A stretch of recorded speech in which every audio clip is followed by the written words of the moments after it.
En recours, les Nishma de Chaim Yosef ben Shlomit de Raphaël ben Yaakov. Yaakov Younes, Yes.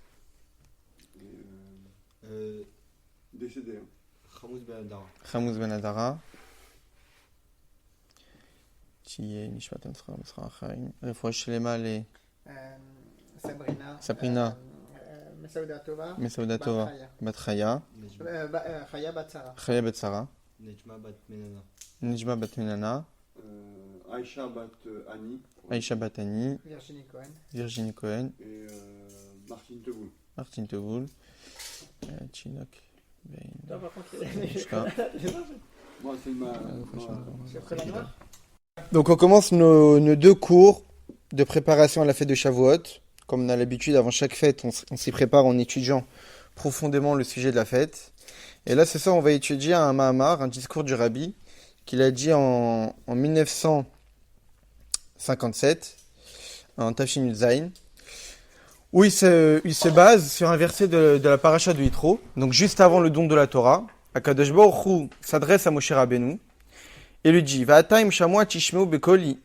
Et maintenant, si vous écoutez bien ma parole, Ushmartem et berichi, et si vous gardez mon alliance, Vi'item li segula, vous serez pour moi un trésor, Mikol Amim, de parmi toutes les nations.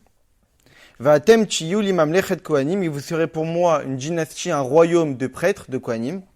Vegoy kadosh, et un peuple saint. Et la devarim asher tedaber el béni Israël, voici les paroles que tu devras dire au béni Israël. Donc là, Kadosh Baruch Hu s'adresse à Moshe Rabbeinu, il lui dit, juste avant le don de la Torah et donc les familles du commandement, Kadosh Baruch Hu s'adresse à Moshe Rabbeinu, il lui dit, voilà ce que tu vas devoir transmettre au béni Israël avant le don de la Torah. Puisque ces versets-là ont été dits avant le don de la Torah, donc on en déduit qu'en réalité dans ces versets sont explicités toute la notion de préparation au don de la Torah. Dans ces versets-là, on fait allusion à la préparation de la Torah. Pour mériter le don de la Torah, tout est allusionné ici.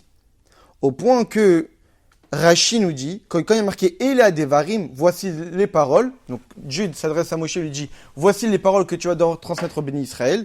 Et Rashi de préciser « Lo pachot velo yoter », ni plus ni moins. C'est-à-dire qu'en réalité, dans ces versets-là, il y a tout. Tout est dit. Donc on comprend de ce commentaire de Rashi qu'ici sont dit les choses essentielles du don de la Torah. Si une personne voudrait résumer en quoi consiste le don de la Torah d'une certaine manière, vraiment chercher l'essentiel, ça se retrouve là-dedans. Que Dieu promet au béni Israël qu'on sera pour lui Am Segula, un trésor. On sera pour lui Mamlechet Kohanim, on sera une dynastie de prêtres, de Kohanim. Et on sera Goy Kadosh, un peuple saint.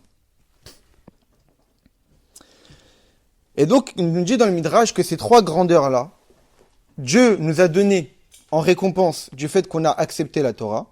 Donc, ils sont Segula, c'est-à-dire un trésor, Mamlechet Kohanim, un royaume, une dynastie de prêtres, Vegoy Kadosh et un peuple saint, comme on a vu dans le verset.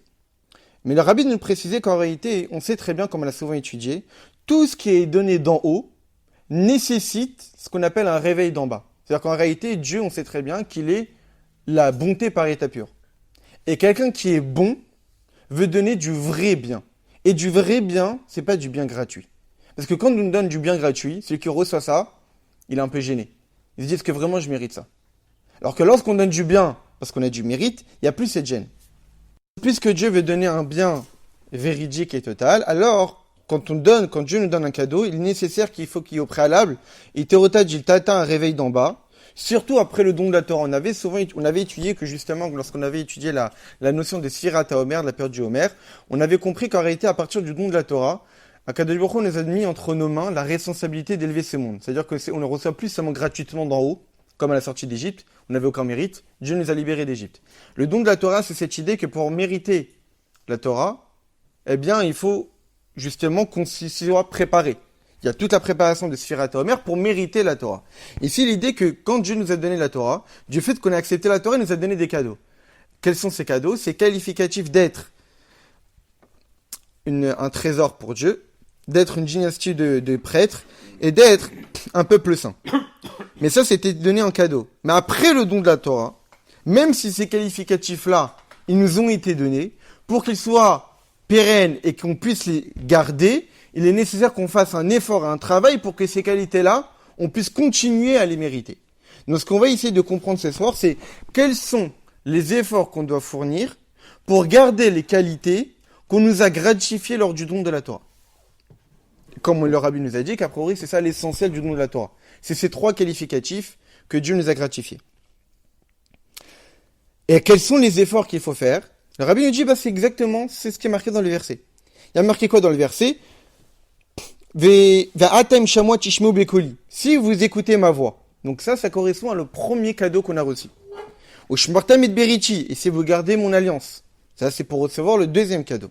Et veitemli, si vous êtes pour moi, si vous êtes à moi, ça c'est pour recevoir le troisième cadeau. Ça veut dire quoi que vous êtes à moi? Ça veut dire, comme c'est marqué dans le Midrash, ou pnuimli miyuchadimli. Ça veut dire que vous êtes libre seulement pour moi, vous êtes réservé uniquement pour moi. Vous êtes investi seulement à l'étude de la Torah et à rien d'autre. Qu'est-ce que ça veut dire? C'est-à-dire que ceux qui travaillent, ils ne peuvent pas avoir ce troisième cadeau? Évidemment que non. Il faut essayer de comprendre qu'est-ce que ça veut dire d'être réservé pour Dieu, même pour des gens comme nous qui travaillons, qui ne faisons pas qu'étudier la Torah toute la journée. Et donc en réalité, voici les 3 travaux qui sont les réceptacles qui vont nous permettre d'obtenir ces 3 grandeurs qui sont mentionnées dans ces versets. Et ça qu'on va essayer de comprendre, c'est quels sont les 3 travaux qu'il faut fournir et quel est le lien avec les 3 cadeaux qu'on est censé obtenir le jour du don de la Torah. Là on commence.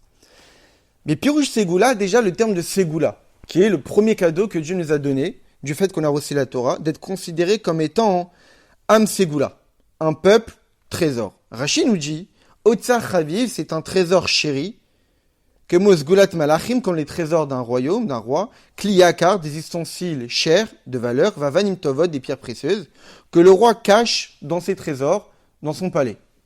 Donc, a priori, la première qualité que Dieu nous a gratifiée lors du don de la Torah, c'est d'être considéré comme étant le trésor de Dieu. C'est que tout appartient à Dieu, toutes les nations du monde appartiennent à Dieu. Mais pour autant, Dieu nous a élevés au-dessus de toutes les nations pour être considérés comme étant son propre trésor, qui nous chérit. Maintenant, pour comprendre cette notion de Ségoula, le Rabbi nous rapporte d'autres versets. Il nous rapporte le Midrash, qui nous dit le Kartem Agudat Ezov Ita. À propos de la sortie d'Égypte, c'est qu'on sait très bien que lors de la sortie d'Égypte, lors de la plaie de la mort des premiers-nés, pour essayer de se protéger de cette plaie-là, Dieu nous a demandé de prendre un agneau, de l'égorger et de tremper dans une sorte de bouquet dans le sang et faire les linteaux avec ces fameux sangs pour ne pas que l'ange destructeur, entre guillemets, puisse venir et toucher nos premiers-nés. Le verset nous dit Agudat Ezov, un bouquet de hysope. Donc de certains types de fleurs. Et le Midrash nous dit Rani aussi etrem agudat latmi afapi shatem shvilim keezov. Qu'en réalité, ce agudat ezov, ce bouquet-là de hysope, le Midrash nous dit que ici à ce moment-là, Kadosh Baruch Hu nous a dit je vais vous faire de vous comme un aguda, un bouquet, une assemblée, une réunion, même si vous êtes aussi bas que de l'hysope. L'hysope, c'est une fleur qui est très basse, qui est pas très haute, et qui est assez, pas vraiment de haute importance. Et ici, le Midrash veut nous dire que lorsqu'on est sorti d'Égypte, on était à un niveau le plus bas possible, mais pour autant, Dieu voulait nous dire que le Kartem hysope, prenez avec vous un bouquet de hysope, c'est-à-dire que même si dans la situation dans laquelle vous êtes maintenant, vous êtes très bas, je vais faire de vous une agouda, un bouquet, une assemblée. Et le Midrash de nous préciser, d'où on a la preuve que on va devenir une assemblée, il rapporte Vitem Sigula Mikol Hamim, vous allez devenir un trésor parmi toutes les nations. Ça veut dire que la notion de trésor, c'est la notion de bouquet.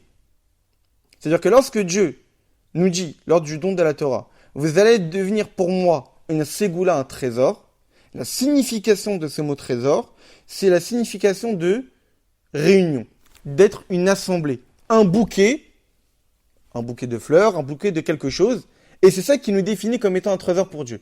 Donc on va essayer de comprendre quel est le lien entre la notion d'être un trésor pour Dieu, qui est des pierres précieuses, quelque chose de haute valeur, et que le Midrash fait le lien entre cette notion de trésor et la notion de bouquet. Zgoula Unyena Aguda. C'est être un bouquet, une réunion, une assemblée. Il y a à propos de la notion de Aguda, donc de bouquet, c'est marqué dans Rashi nous dit En Aguda Pruta Mishlosha. Il n'y a pas de Aguda moins que 3. Lorsqu'on parle de Aguda, la notion de bouquet, c'est au minimum 3 choses qu'on a rassemblées. Comme on voit par exemple dans Pirkei Avot, ou dans cette fameuse Mishnah, on parle de la valeur de l'étude de la Torah. De nous dire qu'en réalité, on dit que lorsqu'il y a 10 personnes qui étudient ensemble, il y a la Shrina qui réside. Et la Mishnah de nous dire que pas seulement quand il y en a 10, même quand il y en a 5, même quand il y en a 3, même quand il y en a 2, même quand il y en a 1. Il y a à propos de 3 personnes qui sont installées ensemble en train d'étudier la Torah. Quel verset nous prouve cela? Il rapporte un verset qui nous dit « Va agouda toi l'eret seda » et ta agouda et ton bouquet sur la terre a été installé. Dans le sens qu'en réalité, pour nous faire comprendre la notion de 3, on rapporte la notion de bouquet. C'est-à-dire que le bouquet est défini comme étant une réunion de 3 éléments. Comme on voit par exemple à la Misa du loulav, le bouquet est composé de quoi? De 3 espèces. La feuille de loulav, les feuilles de myrte et les feuilles de saule. Et, comme on l'a dit tout à l'heure, s'il en manque l'un des 3, évidemment que le bouquet n'est pas kasher, n'est pas complet.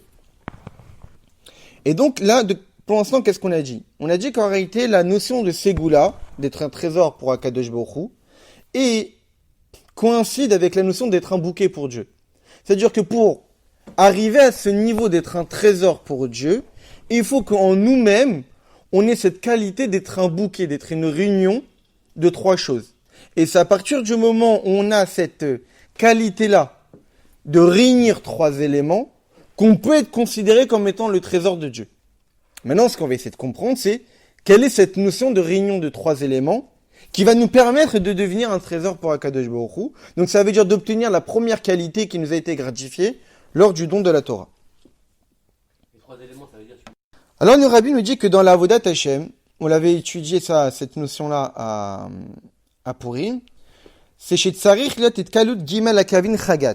On a souvent étudié en Chassidut que dans chacun d'entre nous, dans notre âme, il y a 10 forces. Les 10 attributs divins, les 10 capacités qui sont partagées en 2, 3 capacités intellectuelles, 7 capacités émotionnelles. Mais de manière générale, ces 10 forces-là sont partagées en 3 colonnes. Une à droite, une à gauche et une au milieu.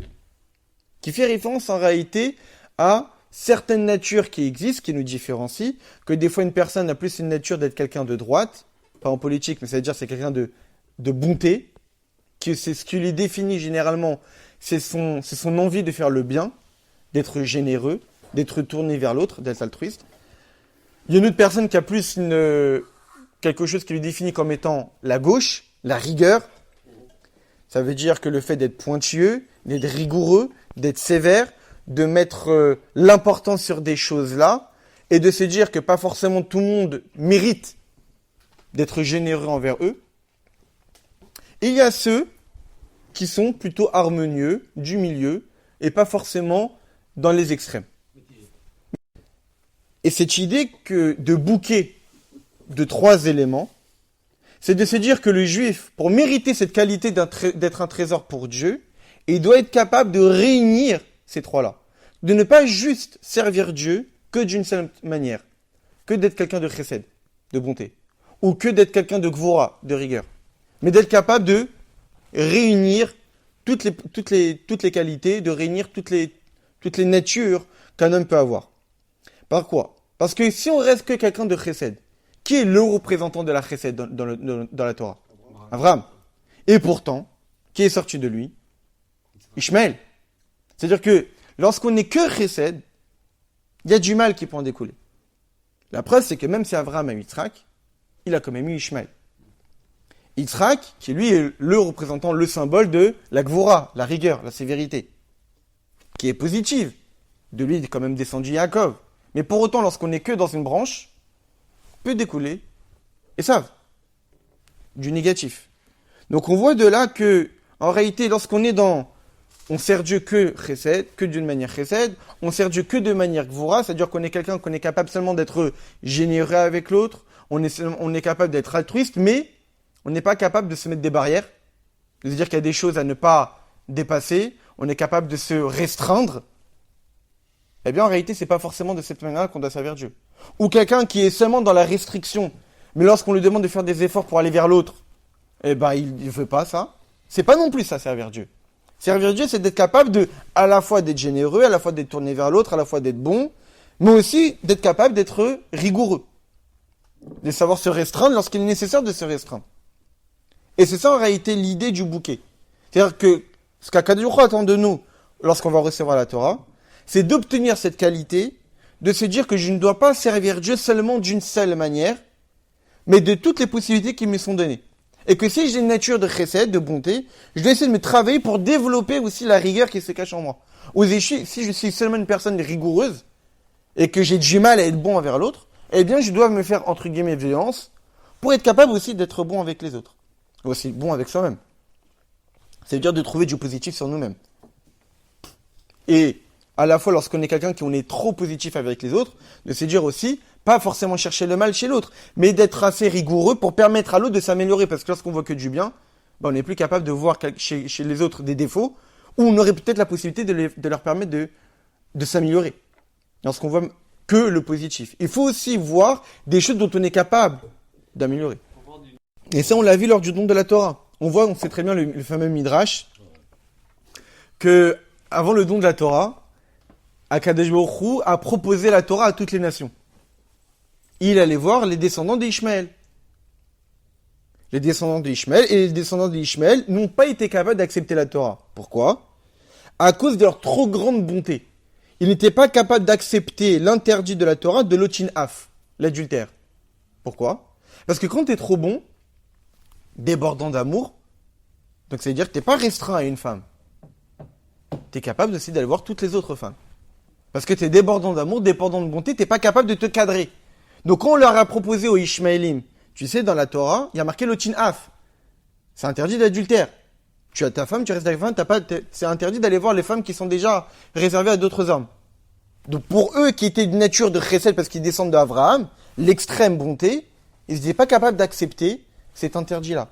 Lorsqu'Akadosh Baruch Hu est allé voir les descendants d'Esav et leur a proposé la Torah, pour eux ici c'était très difficile d'accepter la Torah à cause de l'interdit de le tirtsar, du meurtre. Pourquoi ? Parce que comme ils descendent de la rigueur c'est-à-dire la restriction, ne pas être tournés vers l'autre, bah comme ils sont dans l'extrême, c'est que non seulement ils ne sont pas tournés vers l'autre, c'est qu'ils ne supportent pas l'autre. Et donc pour eux, c'était tout à fait normal de tuer, d'assassiner. Du fait de leur nature extrême de rigueur.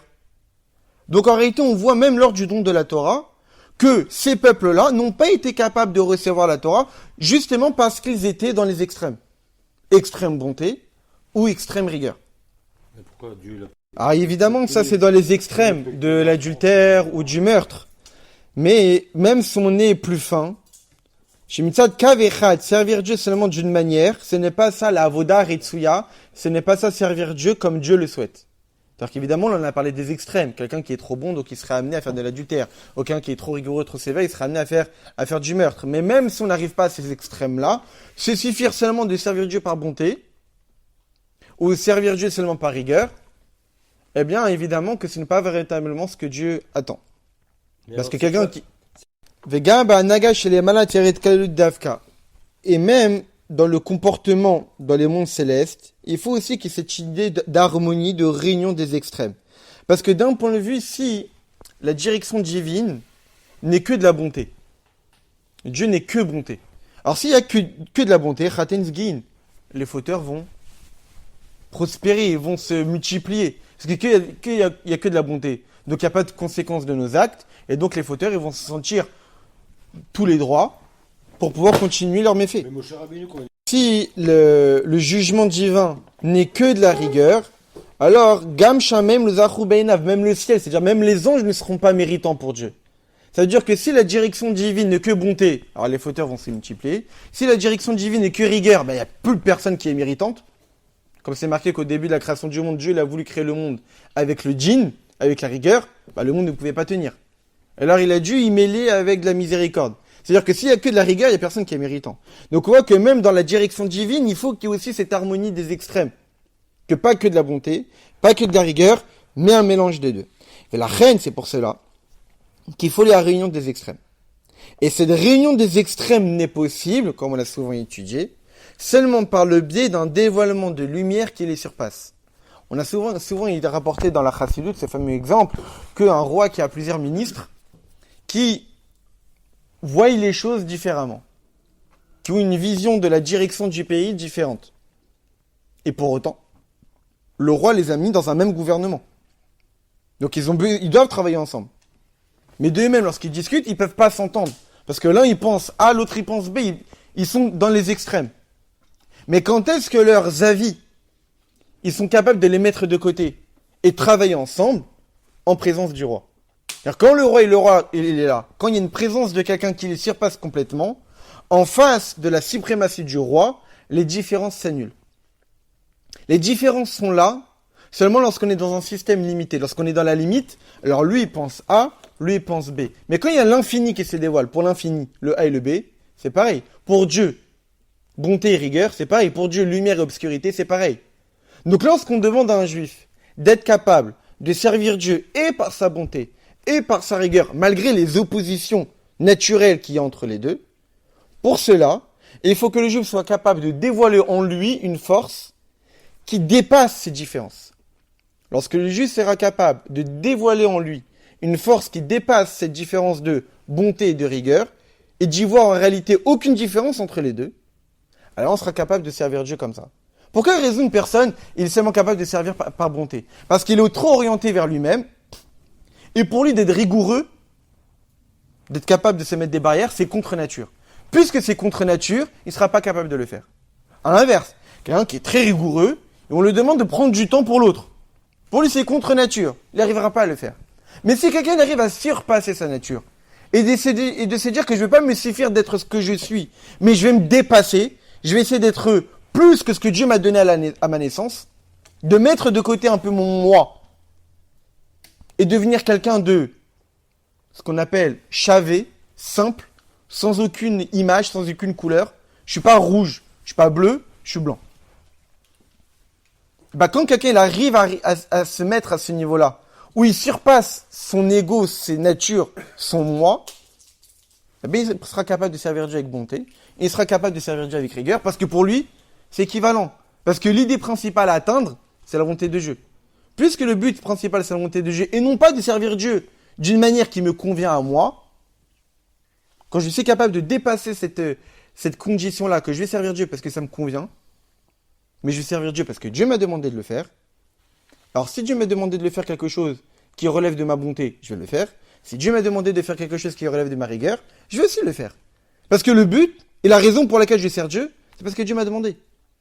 Et pas parce que ça me convient à ma nature. Et comment dans le langage de la chassid de la Kabbalah, comment ça s'exprime cette force-là qui annule les différences, c'est la force du Keter. J'avais dit tout à l'heure, quand on l'a souvent étudié, qu'elle est 10 forces. 10 attributs divins qui sont dans notre âme. Une partie à droite, une partie à gauche et une partie au milieu. Ce qui annule les différences, c'est la 11e qui dépasse les 10. Il y a les 3 capacités intellectuelles, les 7 capacités émotionnelles, mais au-dessus de la tête, il y a la couronne. Cette couronne-là qu'on appelle le Keter, elle, c'est l'essence même du divin. Lorsque l'essence même du divin se dévoile, toutes les différences s'annulent. Comme on dit par exemple à la fin de l'Amida, aussi Shalom Bimromav, que Dieu il fait la paix dans les mondes célestes. Qu'est-ce que ça veut dire que Dieu fait la paix dans les mondes célestes? C'est qu'on sait très bien que dans les mondes célestes, il y a différents anges qui le servent. De manière globale, il y a 2 grands campements d'anges. Le campement d'anges sous la direction de l'ange Michael et le campement d'anges sous la direction de l'ange Gabriel. L'ange Michael, c'est le représentant de service Dieu par bonté, par amour divin. Michael, c'est à droite, c'est le chesed, la bonté. Et Gabriel, c'est un du mot Gevura, la rigueur. C'est les anges qui servent Dieu par crainte. Mais Dieu, il veut que ces anges-là puissent travailler ensemble et être missionnés pour faire la volonté de Dieu. Mais ils sont différents. Alors, au Se Shalom Birma, Dieu, il fait la paix. C'est-à-dire que devant l'infinie grandeur de Dieu, ces différences-là entre Michael et Gabriel s'annulent pour qu'ils puissent travailler ensemble. Et nous aussi, on est capable, en nous-mêmes, que même si on a une nature de chesed ou une nature de gvora, d'être capable d'annuler ces oppositions-là pour servir Dieu et par bonté et par rigueur. Comment? C'est pour cette raison qu'il est dit, va Goudato al Seda, que ce bouquet-là, donc ce fameux bouquet de réunion des extrêmes, il est installé sur la terre. C'est-à-dire quoi qu'il est installé sur la terre? Ça veut dire qu'en réalité, cette réunion, ce bouquet-là, cette réunion des opposés, ne peut être possible que sur la terre. Qui est appelé la terre? les Neshamot des Béni Israël. Nous, nos Neshamot, sont appelés à terre. Pour quelle raison? Parce que le mot Eretz, en hébreu, la terre, vient du mot Ratson, la volonté. C'est que nous, de manière naturelle, on a la volonté de faire la volonté de Dieu. C'est une nature qu'on a, en chacun d'entre nous. Comme le dit l'Admor Hazaken, une phrase. L'Admor Hazaken, il a dit une fois une phrase que moi, je ne veux pas ton Gan Eden, je ne veux pas ton Olam Haba, je ne veux pas tes récompenses, je ne veux que toi, et uniquement toi. Et un juif n'est pas capable ne peut pas ne pas faire la volonté de Dieu, et ne veut pas ne pas faire la volonté de Dieu. C'est-à-dire que de manière intrinsèque, tout juif, il ne peut que faire la volonté de Dieu, et ne veut que faire la volonté de Dieu. C'est pour cette raison qu'on a appelé Eretz. Non pas seulement qu'on a appelé Eretz, mais on a appelé Eretz Chefetz. On a appelé une terre désirée par Dieu. C'est que Dieu nous désire. Quelle est la différence entre vouloir quelque chose et désirer quelque chose? Dans la Chassidut, on explique que dans la notion de volonté, il y a l'aspect superficiel de la volonté et l'aspect profond de la volonté. L'aspect superficiel de la volonté, c'est que je veux pas cette chose-là. Je veux quelque chose. Mais pour l'avoir, j'ai besoin d'autre chose. Alors je vais la vouloir, mais c'est pas elle que je veux vraiment. Par exemple, nous, ce qu'on veut, c'est subvenir à nos besoins. On veut pas travailler. Mais pour subvenir à nos besoins, il faut qu'on travaille. Donc, on veut travailler. Mais c'est pas notre volonté profonde. Notre volonté profonde, c'est subvenir à nos besoins. Et c'est uniquement que parce qu'on veut subvenir à nos besoins que doit travailler, alors je vais travailler. Mais ma volonté profonde, c'est pas de travailler. Pareil pour Dieu. Dieu a voulu créer le monde. Mais est-ce qu'on va dire que la volonté de créer le monde, c'est sa volonté profonde? Non. Dieu, il veut quoi? Que les Béni Israël étudient la Torah. Mais pour que les Béni Israël étudient la Torah, il faut qu'il y ait un monde dans lequel vivent les Béni Israël. Donc, puisque sa volonté profonde, c'est de vouloir les Béni Israël qui étudient la Torah, mais pour qu'il y ait des Béni Israël qui étudient la Torah, il faut qu'il y ait un monde. Alors Dieu a voulu créer le monde. Mais c'est pas une volonté profonde. C'est une volonté superficielle. À l'image, dans le Chassidut, dans le Contrat Soumayan du Rabbi Rachab, on donne l'exemple, par exemple, d'un roi qui veut faire un festin pour les êtres qu'il aime et qu'il désire. Pour ses ministres les plus proches, pour les gens de sa famille, etc. Pour ses serviteurs qui le servent. Mais évidemment, il y a des restes où il y a les mendiants, les chiens du royaume qui viennent manger. C'est pas sa volonté profonde au roi que eux ils mangent. C'est une volonté superficielle. Ça découle de sa volonté profonde. Mais c'était pas sa volonté profonde. Donc quand on parle que Dieu a voulu les Béni Israël, c'est pas une volonté superficielle. C'est Eretz Chefetz que Dieu nous désire. Pourquoi? Pourquoi Dieu nous désire? Parce que c'est à travers nous que s'exprime son désir véritable. Par qui s'exprime son désir véritable? Qui est véritablement enraciné dans l'essence même de Dieu? Nous, les Béni Israël, nos Neshamot, pas le monde. Et même, on est plus enraciné en Dieu qu'à la Torah elle-même. Dans le Midrash, on pose la question, qui a précédé qui? Est-ce que c'est la Torah qui a précédé les Béni Israël, ou c'est les Béni Israël qui ont précédé la Torah? Réponse dans le Midrash, les Béni Israël ont précédé la Torah. Dans le sens qu'en réalité, l'idée première qui a poussé Dieu à créer le monde, qui a permis, entre guillemets, de pousser Dieu à décider de créer le monde, c'est les Shana Béni Israël. Lorsque Dieu a pensé qu'il y aura des Neshamot des Béni Israël, c'est ça qui lui a donné envie de créer le monde. Ah oui, c'est logique. Donc nous, on est comparé à la terre. Dans la terre, c'est là-bas on sème des graines. C'est là-bas qu'on sème des graines. C'est quoi ces graines qu'on sème dans la terre? Ici, ça fait allusion aux mitzvot. Les mitzvot sont appelés à des graines qu'on sème quand c'est marqué Maï Piré mitzvot. C'est qui les fruits? Ce sont les mitzvot. Quand on voit que Yitzhak, par exemple, il a semé dans la terre, et on dit Enzriya il a tzedaka, qu'est-ce qu'il a semé? En fait, on compare ce qu'il a semé à de la tzedaka. Et de la même manière que semer, physiquement, matériellement parlant, ça s'est fait dans une terre, parce que lorsqu'on met des graines sur une table, elles vont pourrir, il n'y a rien qui va pousser. Eh bien, c'est exactement pareil. Lorsqu'on veut semer des mitzvot, il faut les donner dans une terre. Dans une terre. Quelle est la terre qui va permettre aux mitzvot de pousser, d'être vraiment réalisés et d'atteindre leur but? Les Béni Israël qui sont appelés la terre. Ça veut dire que les autres nations du monde, s'ils font des mitzvot, imaginons qu'ils mettent les tefillin, etc., ça va pas avoir le même effet qu'un juif qui fait une mitzvah.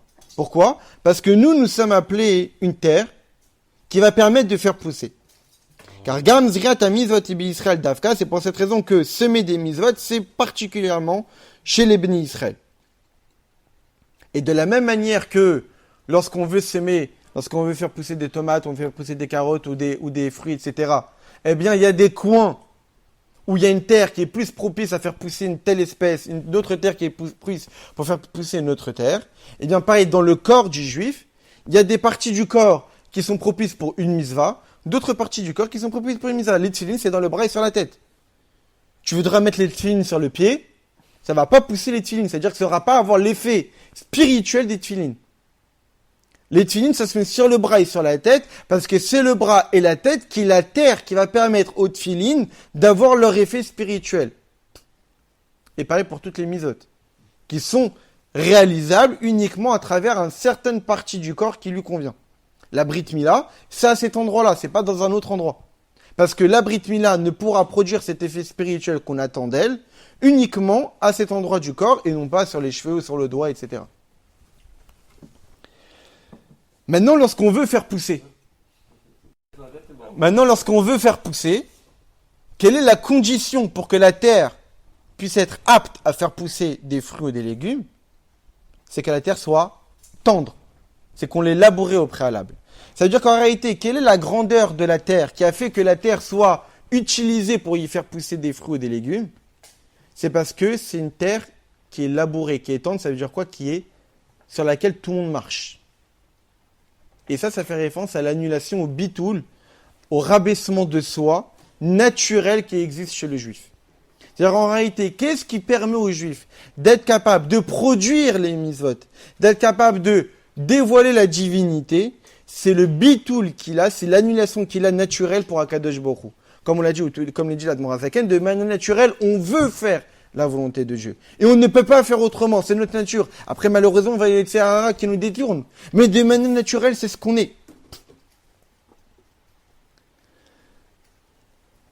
V'nafshi kafar la kolchiye, de mon âme est comme de la poussière pour tout.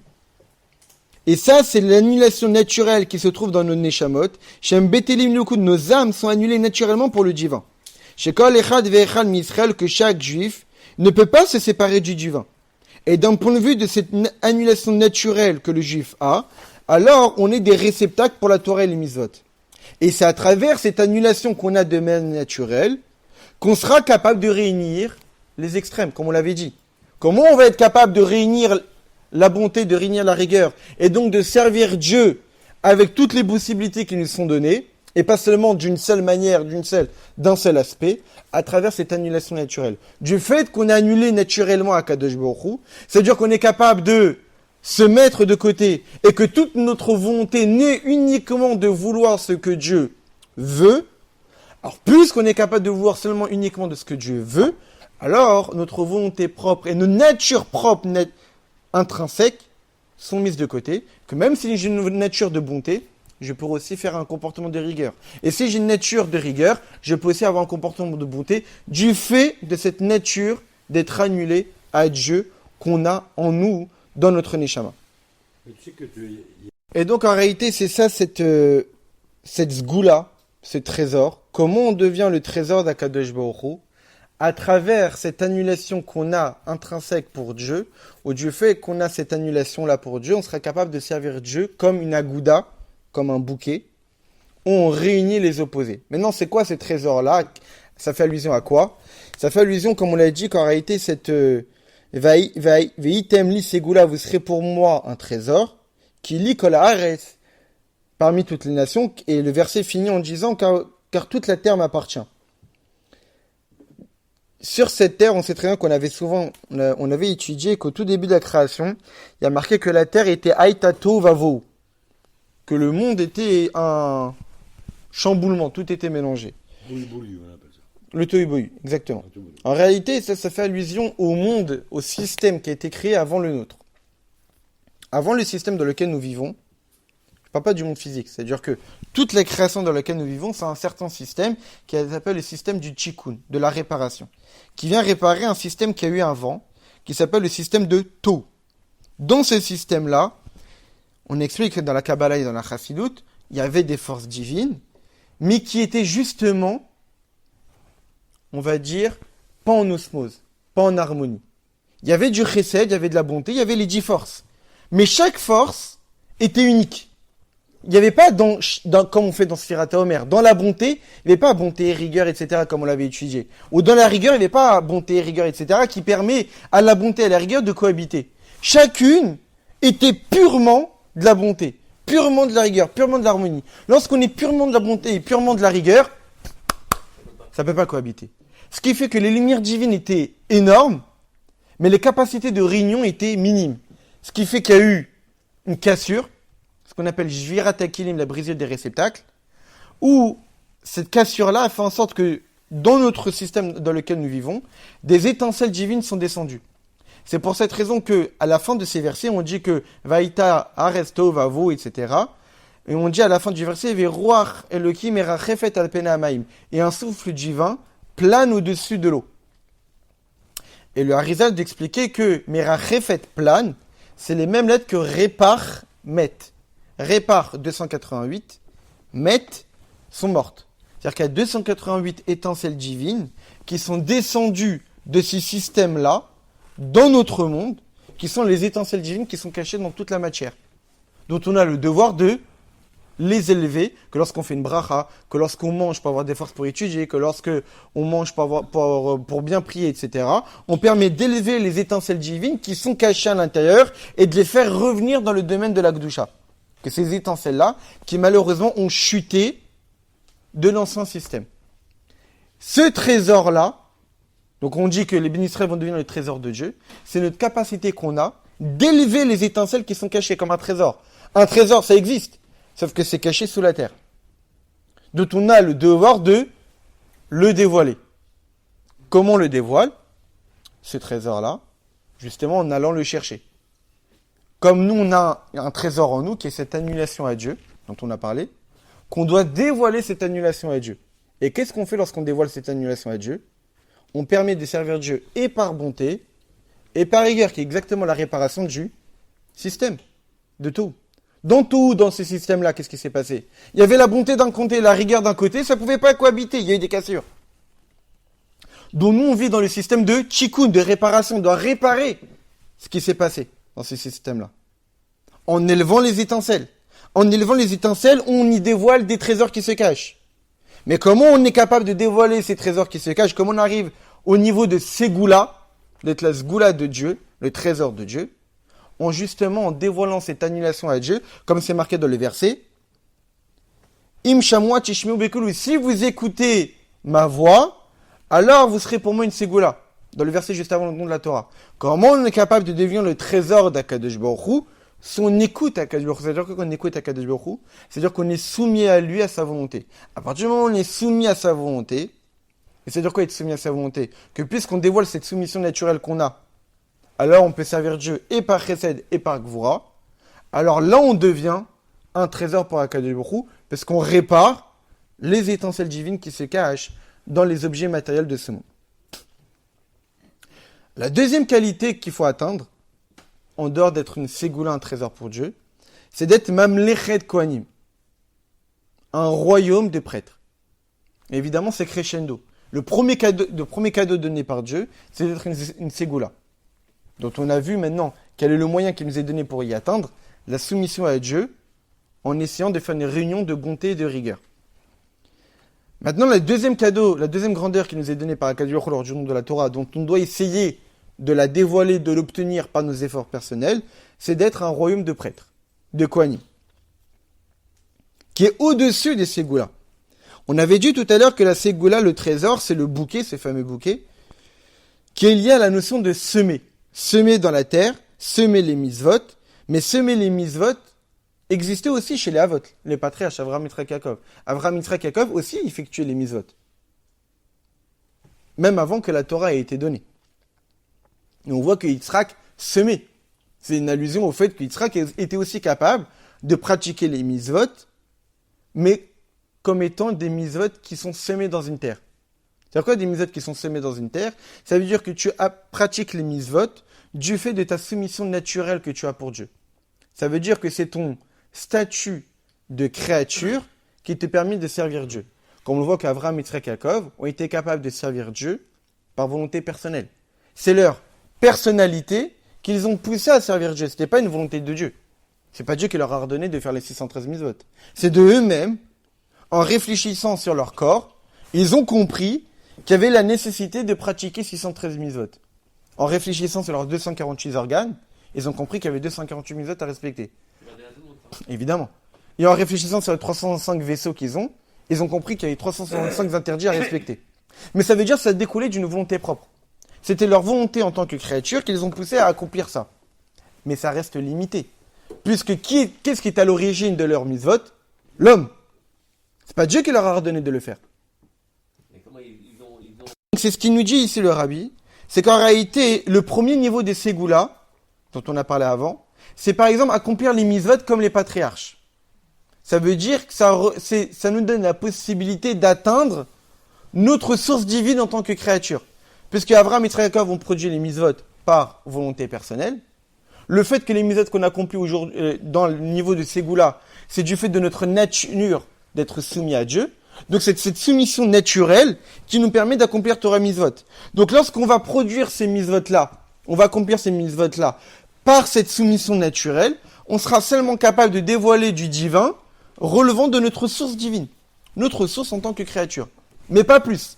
On ne sera pas capable de dévoiler des lumières divines qui surpassent nos conditions de créature. Mais Mamlechet Kohanim, de devenir une dynastie de prêtres, un royaume de prêtres, de Kohanim, ça, c'est accomplir les mitzvot telles qu'elles sont après le don de la Torah. Donc, un niveau encore plus élevé. Que grâce à ça, on dépasse notre source divine en tant que créature, on dévoile des lumières divines qui sont infiniment plus élevées que ça.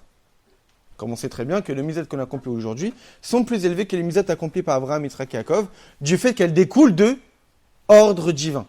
Et non pas de volonté humaine. Pour quelle raison on appelle ça Mamlechet Kohanim? Nous ne sommes pas des Kohanim. Pas tout le peuple juif ne sont des Kohanim. Mais pour autant, nous sommes appelés des Kohanim ici. Ça veut dire qu'à travers le don de la Torah, Dieu nous a gratifiés d'être des Kohanim. Quel est ici l'aspect de Kohen que chaque juif est concerné? Qui est le premier Kohen? Aaron. Aaron à Kohen. Et on dit de Aaron, on l'avait étudié une fois ici, lorsqu'on avait étudié la mitzvah de Kiddush HaChodesh, la sanctification du mois. On avait vu que le rôle de Moshe Rabbeinu, le rôle de Aaron à Kohen était différent. Et que Moshe et Aaron, ils avaient un rôle différent, comme les accompagnateurs du Khatan et de la Kala pour le mariage. Il y a des accompagnateurs du Khatan qui amènent le Khatan sous la choupa. Il y a des accompagnateurs de la Kala qui amènent la Kala sous la choupa. Il y a les accompagnateurs du roi, il y a les accompagnateurs de la reine. Le Kohen, Aaron, c'est l'accompagnateur, c'est Shushvina de Matronita. C'est l'accompagnateur de la reine. Ici, c'est qui la reine? Les Béni Israël. Le roi, c'est Akadosh Baruch Hu. Et les Béni Israël, c'est la reine. Moshe Rabbeinu, il a pour rôle d'accompagner le roi. Ça veut dire de faire descendre le divin, Dieu, accessible pour la reine, pour les Béni Israël. Aaron à Kohen, il a pour rôle d'élever le peuple de manière à le rapprocher du roi. Et ça, c'est le rôle du Kohen. Le Kohen, c'est celui qui élève la Kala, la fiancée, la femme, les Béni Israël, à un endroit où de lui-même, il n'était pas capable d'y atteindre. Ça, c'est l'aspect du Kohen. Le Kohen, c'est celui qui permet d'élever les Béni Israël. Aaron, c'est celui qui a permis d'élever les Béni Israël à un niveau du divin que nous-mêmes, on était incapables d'y atteindre. Donc ça veut dire d'atteindre un niveau divin qui surpasse nos conditions en tant que créature. Le Ségoula, le trésor dont on avait parlé avant, c'est d'être capable de pratiquer Torah et Mitzvot en fonction de notre soumission naturelle. C'est-à-dire qu'on reste dans notre domaine à nous. Le surpasser, c'est l'étape d'après, Mamlechet Kohanim. Mamlechet Kohanim nous permet, c'est une capacité qui nous permet de surpasser nos conditions de créature, de pratiquer Torah et Mitzvot, non pas comme celles avant le don de la Torah, mais après le don de la Torah, celles qui ont été données par l'essence même de Dieu. Donc quelque chose qui nous dépasse. Qu'est-ce qui nous permet d'atteindre ce niveau-là? Aaron à Kohen. Mamlechet Kohanim. D'être un royaume de prêtres. Maintenant, en quoi ça consiste dans notre avodat Hashem? Qu'est-ce qui nous permet de l'atteindre, ça? On avait parlé avant que les bénis Israël sont comparés à une terre qui sont annulées de manière naturelle à Kadosh Baruch Hu. Donc on est capable d'atteindre le niveau de Ségoula de trésor. Mais ça relève d'un amour naturel, un héritage. Avraham, Yitzhak, Yaakov aimaient Dieu. Et en tant qu'ancêtres, ils nous ont légué en héritage cet amour naturel pour Dieu. Chaque juif a en lui un amour naturel pour Dieu. Il n'a pas besoin de faire un quelconque effort pour l'avoir. Peut-être pour le dévoiler. Mais l'avoir, c'est un amour naturel qu'on a reçu en héritage d'Avraham, Yitzhak, Yaakov. Mais ça, c'est naturel.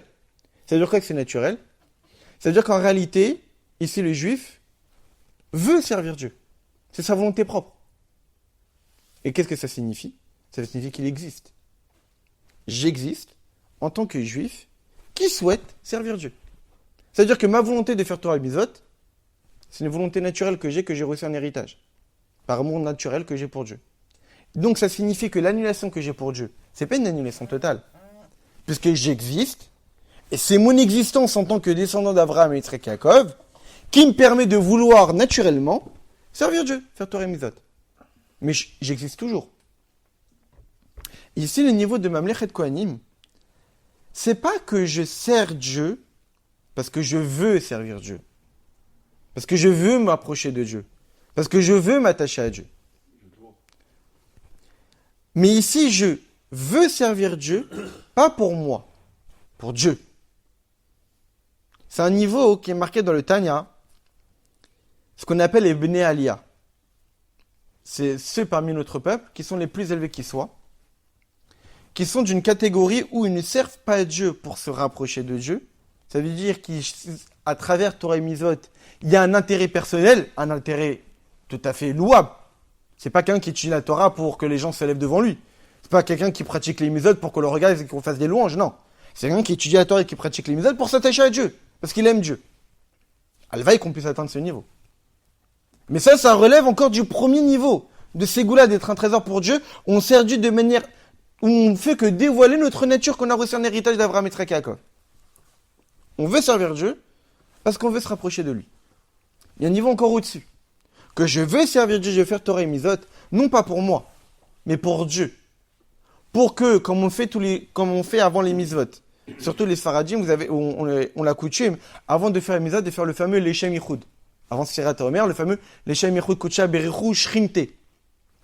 Que je vais accomplir cette mitzvah, Leshem pour Yichud, l'union, Kutsha Berichu, la sainteté de Dieu, ou Shrinte et sa Shrina. Dans le divin, il y a une partie du divin qui est Kadosh, qui est séparée, qui est extrêmement élevée, au-dessus de tout. Et il y a une partie du divin qui est appelée Shrina, Milachan Shochen, qui réside. Et avant de faire des mitzvot, les Sfaradim ont souvent la coutume de faire cette phrase de Leshem Yichud Kutsha Berichu. C'est-à-dire de faire en sorte que là, je vais m'apprêter à faire une mitzvah. Dans quel but? Pas pour un but personnel. Dans le but de réunir, de permettre au divin d'être uni. Ça veut dire que j'accomplis plus les mitzvot pour que moi je me rapproche de Dieu. J'accomplis les mitzvot pour apporter un intérêt à Dieu lui-même. Et ça, c'est un niveau encore au-dessus. Ça veut dire que je ne recherche même plus dans la pratique de Torah et Mitzvot un intérêt pour moi de devenir meilleur, de devenir un meilleur juif, d'atteindre des niveaux spirituels plus élevés, de me rapprocher de Dieu. Ça atteindre quoi? Évidemment que c'est le but, mais ça c'est le début. Et comment dans la Tzedaka? Parce qu'en réalité, le premier amour dont on a parlé, c'est l'amour caché dont on a reçu en héritage d'Avraham Avinu. C'est naturel, c'est une annulation naturelle, comme a dit Avraham Avinu. Anochi Afar Vayefer, et moi je sais que poussière et cendre. Quand Avraham Avinu a dit à Dieu, mais moi je sais que poussière et cendre, il nous a donné en héritage d'être annulé à Dieu de manière naturelle. Mais il y a un amour encore au-dessus, qui est l'amour de Dieu de Aaron. Mamlechet Kohanim. L'amour de Aaron qui est au-dessus de l'amour d'Avraham. L'amour d'Avraham, c'est un amour naturel. Cette volonté de me rapprocher de Dieu, qui va me pousser de servir à Kadosh Baruch Hu.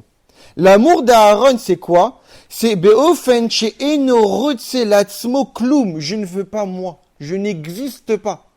J'ai même pas de volonté propre pour me rapprocher de Dieu. Si j'ai une volonté pour me rapprocher de Dieu, c'est que j'existe.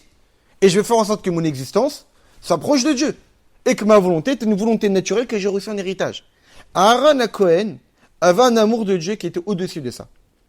Aaron à Cohen, c'est un amour qui permet de Be'alotecha et Tanerot. On dit qu'Aaron, c'est lui qui allumait la menorah. On dit Be'alotecha et Tanerot, qui faisait monter les Nerot. C'est qui ici les Nerot? C'est les Neshamot des Ben Israël, le peuple juif. Aaron était capable de élever le peuple. C'est-à-dire quoi, l'élever? D'aller au-dessus de ce qu'il était. On est un peuple descendant d'Abraham, Yitzhak et Yaakov. On a un amour naturel pour Akadosh Baruch Hu, une annulation naturelle pour Akadosh Baruch Hu. On veut se faire Torah et Mizot. Aaron à Kohen permet au peuple d'atteindre un niveau encore plus élevé, de devenir Mamlechet Kohanim, un royaume, une dynastie de Kohanim, en y dévoilant en nous un amour supérieur, que c'est pas seulement je veux servir Dieu pour me rapprocher de lui, que je vais servir Dieu pour permettre à la Shrina et à l'infinie grandeur du divin d'être unis. Que de faire en sorte qu'il n'y a pas seulement un aspect inférieur du divin qui se dévoile ici, et que l'aspect infini est trop élevé pour pouvoir se résider ici, mais de les réunir ensemble, à l'image de la réunion du Khatan et de la Kala. C'est du bas vers le haut. Alors, C'est du bas vers le haut, en exactement. 2 mots, qu'est-ce que plus que nous? C'est pour cette raison que Aaron, c'est les mêmes lettres que le mot niré, visible. Parce qu'à travers l'amour de Aaron à Cohen, à travers cette capacité de surpasser les conditions humaines, parce qu'il y a la pratique des misot d'Abraham, Yitzhak, Yaakov, naturelle, qui relève d'une volonté de l'homme, et il y a Torah et misot après le don de la Torah, qui surpasse les conditions humaines. Aaron à Cohen, c'est celui qui permettait le niré, de rendre visible. C'est-à-dire quoi de rendre visible? De rendre visible l'infini. Abraham, Yitzhak, Yaakov, lorsqu'il pratiquait les misot, c'était pas des misot qui étaient matériels. Les tefilines que Yaakov y mettait, c'était pas les tefilines, c'est planter des bâtons. C'était ça les tefilines de Yaakov. En réalité, les misot qu'Abraham, Yitzhak et Yaakov faisaient, c'était des misot essentiellement spirituelles. La matière n'était pas imprégnée. Après que Abraham, il faisait une misva avec un objet, il pouvait le jeter à la poubelle. Nous, on peut pas jeter à la poubelle un tzitzit. On peut pas jeter à la poubelle des tefilines. On peut pas. Pourquoi? Parce que c'est imprégné. Pourquoi? Parce que nos misvot imprègnent la matière. Pour quelle raison nos misvot imprègnent la matière? Pour quelle raison les misvot d'Abraham et de Yaakov n'imprégnaient pas la matière? Parce que pour que ça puisse imprégner la matière, comme on l'a souvent étudié, qui est capable d'aller dans les niveaux les plus bas? Il faut forcément que ça vienne dans les niveaux les plus hauts. C'est les niveaux les plus hauts qui sont capables de se dévoiler dans les niveaux les plus bas. Puisque Abraham et Yaakov, leur misvot provenait de qui? De leur volonté en tant qu'être humain. Et vu que ça provenait de leur volonté en tant que créature, c'était limité. Donc c'était pas capable de descendre jusqu'à s'imprégner de la matière. Mais nous, les misvot qu'on accomplit aujourd'hui, qui nous les a donnés? Akadosh Baruch Hu. Akadosh Baruch Hu, il est infini. Donc lui, Akadosh Baruch Hu, il est infini, il est capable de dévoiler ça dans la matière. Qui est capable de nous permettre d'atteindre, de dévoiler cet infini-là? Aaron. Et Aaron, c'est nirer visible. Rendre visible l'infini. Ce qu'Abraham et Yaakov n'étaient pas capables de rendre visible dans la matière, Aaron, lui, est capable de nous le faire rendre visible. Lorsqu'il permet au peuple juif de s'élever, où on dépasse nos conditions de créature, on est capable d'accomplir Torah et Mizot, non pas par annulation naturelle et soumission naturelle d'héritage d'Abraham et Yaakov, mais par une annulation qui surpasse cette nature, ou pas on étudie, on pratique les Mizot parce qu'on veut se rapprocher de Dieu, mais on fait Torah et Mizot pour apporter au divin un plus. Et ça, c'est parce que Aaron nous a élevés au-dessus du niveau de créature, et puisqu'on a surpassé ce niveau-là, alors on est capable de rendre visible l'infini du divin. Très bien.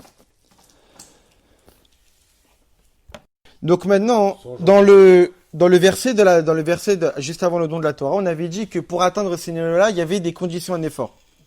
Et on avait dit que pour atteindre Mamlechet Kohanim, c'était quoi? C'était lié à quelle partie du verset qui nous disait Beriti, de faire l'alliance de Dieu. Parce qu'en réalité, servir Dieu en créant une alliance, c'est exactement ce dont on parle, de faire l'alliance entre la Gdusha et la Shrina. Qu'est-ce qui nous permet d'atteindre Mamlechet Kohanim? C'est d'être capable d'être orienté vers les besoins du divin. Que pas seulement être orienté par nos besoins nous-mêmes, mais de créer une alliance. Encore cette idée de réunion. Mais là, c'est pas une réunion en nous, de notre bonté et de notre rigueur, mais c'est des réunions dans le divin. Parce que là, on a dépassé, Mamlechet Kohanim, c'est d'être capable de dépasser nos conditions de créature. Quand on est dans ces goûts-là, on est dans nos conditions de créature, on essaye de faire en sorte que nos conditions de créature vont permettre de dévoiler notre nature qui est capable de produire l'annulation pour Akadosh Baruch Hu en réunissant la bonté et la rigueur. Mais en devenant Mamlechet Kohanim, une dynastie, un royaume de prêtres, là, c'est d'être capable de surpasser nos conditions de créature, et donc non pas seulement être intéressé par nos volontés propres, même si elle est tout à fait louable, mais d'être intéressé par la volonté de Dieu, les intérêts du divin, qui est de réunir l'Akdusha et la Shrina, ça veut dire l'infini du divin, et le divin qui s'installe dans le monde. Mais lorsqu'on reste dans Ségoula, ou dans Mamlechet Kohanim, on reste encore dans des dévoilements divins. Dans la Chassidut, on explique qu'il y a 3 étapes. Il y a le divin qui se dévoile dans le monde, la lumière divine qui se dévoile dans le monde. Il y a l'essence de la lumière divine, qui, elle, est trop élevée pour se dévoiler dans le monde. Donc la lumière divine qui se dévoile dans le monde, c'est le premier niveau, c'est Ségoula. Quand on devient Am Ségoula, un trésor pour Dieu, on s'attache à cette lumière divine qui se dévoile dans le monde, vu que on dévoile notre nature humaine de vouloir servir Dieu. Ensuite, il y a un niveau encore au-dessus, qui est de surpasser les conditions humaines, que là, on ne dévoile pas la lumière divine qui se dévoile dans le monde, mais d'atteindre l'essence de la lumière divine, qui, de manière naturelle, est au-dessus, mais à travers nos efforts, on s'y attache. Il y a encore un niveau encore au-dessus, que là, on ne parle plus de lumière divine, on parle d'essence de Dieu. Et ça, c'est le 3e niveau, c'est de devenir Goy Kadosh, une nation sainte. Ça, c'est le 3e niveau, le 3e cadeau donné par Akadosh Baruch Hu, c'est de devenir Goy Kadosh, un peuple saint. C'est quoi Kadosh? En quoi ça consiste? Comment on peut devenir ce peuple saint? Le niveau le plus élevé qui nous a été gratifié lors du nom de la Torah, c'est Kadesh Atzmicha Bemutarlar, c'est se sanctifier dans les choses qui nous sont permises. Dans tout ce qu'on a dit jusqu'à maintenant, c'est faire Torah et Mizot. Faire Torah et Mizot de manière naturelle, héritage d'Avraham et Yaakov, premier niveau, ou faire Torah et Mizot tel qu'on l'a reçu au nom de la Torah, par ordre divin, en surpassant nos conditions de créature. Mais il y a un 3e niveau où notre service de Dieu n'est pas seulement dans notre Torah qu'on étudie, n'est pas seulement dans les Mizot qu'on accomplit, mais aussi dans notre vie de tous les jours, dans notre quotidien. Où le divin, on est capable de le dévoiler même lorsqu'on mange, même lorsqu'on dort, même lorsqu'on travaille, même lorsque on marche dans la rue. Et ça, c'est le 3e niveau de Goy Kadosh. Que même dans les choses permises, on les a sanctifiées par Kadosh Baruch Hu. Même les Ched Kohanim, d'être un royaume de Kohanim, c'est pratiquer Torah et Mitzvot. Mais Goy Kadosh, ça va même jusqu'à les choses profanes de ce monde. Et donc, on comprend de là que l'influence divine à travers le fait de Kadesh Atzmicha Bemutarla, le fait qu'on se sanctifie, que même dans les choses qui nous sont permises, que même lorsque je bois de l'eau, ici on dévoile un niveau du divin qui est bien au-dessus de Torah et Mizot. Et comment on peut l'atteindre? Comme on l'avait dit, il y a un effort personnel pour atteindre ces niveaux-là. C'est Vitemli, d'être à moi. Ça veut dire d'appartenir à Kadosh Baruch Hu. Ça veut dire d'être uniquement investi dans l'étude de la Torah et de rien d'autre, comme on l'avait dit. Oui. Mais on n'est pas tous comme ça. Ça revient au cours de... Ça veut dire d'être investi dans l'étude de la Torah et dans rien d'autre. C'est dire quoi, rien d'autre? Shegam bedvarim amutarim tchiukdushim. Quand on dit que tu es investi seulement dans l'étude de la Torah et dans rien d'autre, ça veut dire que même tes autres choses qui relèvent de ta vie personnelle ne sont plus de ta vie personnelle. Donc là, c'est un niveau encore au-dessus. Premier niveau, faire Torah et Mitzvot, mais c'est ma nature en tant que descendant d'Avraham et Yaakov. 2e niveau, je ne vais pas seulement faire Torah et Mitzvot parce que c'est ma nature. Je vais faire Torah et Mitzvot en surpassant ce niveau-là pour Akadosh Baruch Hu, pour réunir la Kedusha et la Shrina. Il y a encore un niveau au-dessus. Que même lorsque je vais manger, même lorsque je vais boire, même lorsque je vais aux toilettes, même lorsque je vais dormir, même lorsque je vais travailler, On sait que c'est bon. c'est pas pour mes besoins en tant qu'être humain. C'est pour servir Dieu. Faut manger quand même. Mais c'est pas pour mes besoins physiques. Bon appétit. C'est pour servir Dieu. C'est-à-dire que quand je mange, c'est pour servir Dieu. Bah oui. Parce que Dieu m'a demandé de manger. Lorsque je bois, c'est parce que Dieu m'a demandé de boire. Lorsque je vais dormir. Ça veut dire que je vais manger pour servir Dieu. Je vais boire pour servir Dieu. Je vais travailler pour servir Dieu. Il n'y a même plus d'intérêt personnel dans ces actes du quotidien. Ça veut dire que ces actes-là vont être exactement au même titre que mettre les tefilines, au même titre que prier, au même titre que faire Shabbat. Et ça, c'est dévoiler l'essence même de Dieu. Comme on l'avait étudié une fois, on avait dit que l'essence de Dieu est partout pareil. Il n'y a pas un endroit où il y a plus l'essence même de Dieu que dans un autre. Des dévoilements divins, oui. Il y a des dévoilements divins où le divin est plus dévoilé dans un endroit que dans un autre. Le divin est plus dévoilé en Eretz HaKodesh qu'ici, par exemple. Mais Dieu, il est partout pareil. Comme on enseigne à nos enfants depuis qu'ils sont tout petits, on leur dit que Dieu est partout. Parce que Dieu est véritablement partout. Sans aucune distinction d'endroit. Si Dieu est plus dans un endroit que dans un autre, c'est-à-dire que Dieu est limité géographiquement. Ce qui est impensable. Mais puis, l'essence même de Dieu, il est partout pareil. Pour dévoiler l'essence même de Dieu, il faut que le juif soit capable de dévoiler le divin dans tous les recoins de sa vie. Ou faire en sorte que quand il met les tefilines, c'est exactement le même niveau de divin que lorsqu'il est en train de manger. C'est-à-dire, pour lui manger, c'est servir Dieu. Boire, c'est servir Dieu. Travailler, c'est servir Dieu. C'est-à-dire qu'il a été capable de dévoiler le divin dans les recoins les plus privés, les plus personnels de sa vie. Et ça, c'est atteindre un niveau d'annulation de Dieu, ou pas, j'ai une annulation naturelle d'héritage d'Abraham et Jacob, ou pas, je m'annule pour Dieu. C'est que j'existe plus, il n'y a que Dieu. La preuve que j'existe plus, que je mange même pas pour moi. Je bois même pas pour moi. Je dors même pas pour moi, je travaille même pas pour moi. Je ne fais ça que parce que Dieu m'a demandé de le faire. Il m'a créé en tant qu'être humain, je dois manger. Mais je vais manger pour servir Dieu. Je vais boire pour servir Dieu. Je vais travailler pour servir Dieu. Je vais dormir pour servir Dieu, etc., etc. Et ça, évidemment, c'est le niveau extrême. En réalité, ce niveau-là, on ne pourra plus ou moins l'atteindre qu'à la venue du Mashiach. Pourquoi? Parce qu'en réalité, lors de la venue du Mashiach, on dira sur les Bnei Israël Kadosh. Sur qui on dit Kadosh aujourd'hui? Sur Kadosh Baruch Hu. On dit Kadosh, Kadosh, Kadosh, sur Hachem. Que Dieu, il est saint, il est séparé de tout. Mais lorsque Mashiach viendra, on dira Kadosh même sur les Tzadikim. Parce que lorsque Mashiach viendra, on sera capable d'atteindre la Gdusha de Dieu lui-même. Par cette capacité-là, on n'aura même plus de vie personnelle, même plus de vie privée. On sera totalement soumis à Kadosh Baruch Hu. Tout sera dévoilé, donc on n'aura pas beaucoup. Exactement. Vers le pisé, et grâce à ça, on comprend que pour ces dévoilements-là du monde futur, où là se dévoilera des lumières extraordinaires, il faut aussi être capable aujourd'hui de retirer ce qui nous est permis. Et c'est ça que des Kadesh Atzmicha Bemutach, même si c'est vrai que ça va être atteint lorsque Mashiach viendra. Mais tout ce qu'on obtiendra lorsque Mashiach viendra, ça dépend de ce qu'on fait aujourd'hui.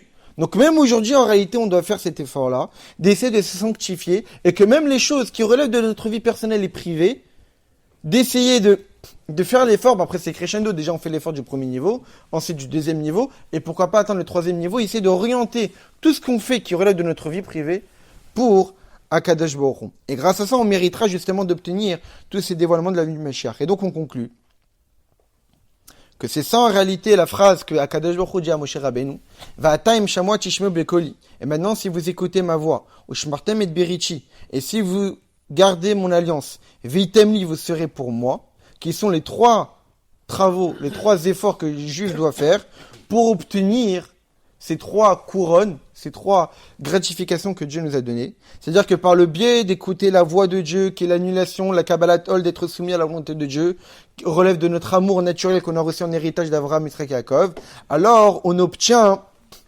l'aspect superficiel de la couronne de Dieu, l'aspect superficiel, qui nous permet de réunir la Chesed et la Gvora, de devenir un trésor de Dieu. Ensuite vient le deuxième niveau, qui est le service de Dieu, de Shmartem et de Berichi, de garder l'alliance, qui est le fait d'être annulé à Dieu, que je ne veux même pas pour moi, mais je veux pour toi. Je ne veux pas servir Dieu pour m'attacher à toi, mais je veux servir Dieu pour toi, les Yarda Kucha Berichu Shrinte, pour unir ta sainteté avec ta Shrina. Et ça, c'est obtenir la deuxième couronne, c'est d'obtenir l'essence de la lumière de Dieu, qui est au-delà des mondes, qui est Mamlechet Kohanim, de devenir un royaume de prêtres. Que de manière naturelle, on n'est pas capable d'atteindre, mais par le biais de l'intervention de Aaron à Cohen, cette Keuna qui nous permet de se rapprocher d'Akadosh Baruch Hu. Et par le biais de Veitemni, que vous serez pour moi, qui est le fait de servir Dieu des Kadesh Atzmecha Bemutarlach, sanctifiez-vous, même dans les choses qui vous sont permis, ça veut dire que rien n'existe pour vous. Mais tout est pour Dieu, même manger, dormir, travailler, etc. Grâce à ça, on dévoile la troisième couronne, parce qu'on sait que lors du don de la Torah, les bénéficiaires ont dit Naseh Vinishma. Et dans la Gemara, on dit que lorsqu'on a dit Naseh Vinishma, du fait qu'on a fait précéder Naseh à Nishma, nous ferons et nous comprendrons. Alors, des anges sont descendus, 600 000 anges sont descendus, pour donner à chaque juif 2 couronnes, une couronne pour Naasé et une couronne pour Nishma. De la Chassidut, on pose la question, mais dans le langage de la Gemara, il est marqué du fait qu'on a fait précéder Naasé à Nishma, alors on a reçu des couronnes. Donc, normalement, on devrait recevoir une couronne, parce qu'on a fait précéder. Mais là, on nous dit qu'on a reçu la couronne pour avoir fait, et la couronne pour écouter. Et où est la couronne parce qu'on a fait précéder? Le mérite essentiel, c'est qu'on a fait précéder. On a reçu une couronne parce que nous ferons. On a reçu une couronne parce que nous comprendrons. Et où est la couronne parce qu'on a fait précéder? On dit que cette couronne-là, elle a été donnée à Dieu. C'est-à-dire que nous, on a reçu 2 couronnes et cette troisième-là est pour Dieu. Mais en réalité, cette troisième couronne-là, on l'a aussi. On a été malin. Comment on l'a? Et cette troisième couronne-là, on peut l'obtenir grâce à ce troisième niveau. Parce que lorsqu'on atteint ce troisième niveau-là, où Veitemli, vous êtes que pour moi, on n'existe même plus. Puisqu'on n'existe même plus. Pour nous, qu'est-ce qu'on est? On est Dieu, plus ou moins. On est unis avec l'essence même de Dieu. Et puisqu'on est unis avec l'essence même de Dieu, Dieu a obtenu cette couronne, c'est aussi la nôtre. Puisqu'on ne fait qu'un avec Dieu. Et donc ça, c'est les préparations qu'on doit avoir, c'est de se dire que lorsqu'on va recevoir la Torah, Dieu va nous gratifier de ces 3 qualités. D'être Am Segula, Mamlechet Kohanim, Goy Kadosh. Mais pour obtenir ces 3 qualités-là, des efforts sont nécessaires de dévoiler notre amour naturel et de soumission naturelle à Kadosh Baruch Hu, d'être capable de nous dépasser en étant annulé à Kadosh Baruch Hu et un amour, ou pas seulement s'orienter pour être attaché à Kadosh Baruch Hu, mais pour Dieu lui-même. Et 3e niveau, qu'on n'existe même plus, que toute notre vie est orientée pour Dieu, que même manger, dormir, travailler, etc., c'est uniquement pour la Kadosh Baruch Hu. Et grâce à ça, on sera gratifié de ces 3 qualités.